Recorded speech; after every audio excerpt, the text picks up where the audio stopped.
നമസ്കാരം. ഇൻഫോടെക്കിലേക്ക് സ്വാഗതം. യമനിലെ മനുഷ്യാവകാശ പ്രവർത്തകൻ സാമുൽ ജെറേമിനെതിരെയായ ആരോപണങ്ങൾ നിഷേധിച്ച് നിമിഷപ്രിയയുടെ ഭർത്താവ് Tomy Thomas. Save Nimishapriya international action council സ്വരൂപിച്ച $40,000 വിദേശകാര്യ മന്ത്രാലയത്തിന്റെ അക്കൗണ്ട് വഴി യമനിൽ കേസ് നടത്തുന്നതിനായി കേന്ദ്രം നിയമിച്ച അഭിഭാഷകനാണ് കൈമാറിയത്.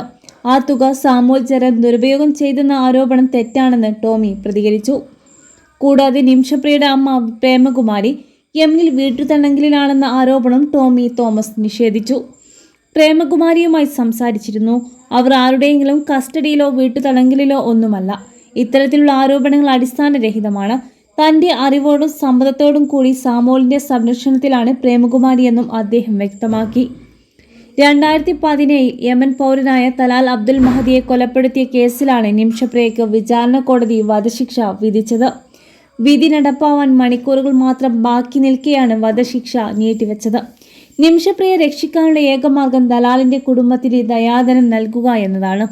എന്നാൽ ദയാധനം സ്വീകരിക്കാൻ കഴിയില്ല എന്നും നിമിഷപ്രിയയുടെ വധശിക്ഷ നടപ്പാക്കണമെന്നുള്ള നിലപാടിൽ ഉറച്ചു നിൽക്കുകയാണ് തലാലിന്റെ കുടുംബം. തലാലിന്റെ കുടുംബത്തെ നേരിൽ കണ്ട് മാപ്പപേക്ഷിക്കുന്നതിന് വേണ്ടി നിമിഷപ്രിയയുടെ അമ്മ പ്രേമകുമാരി യമനിൽ പോയിരുന്നു.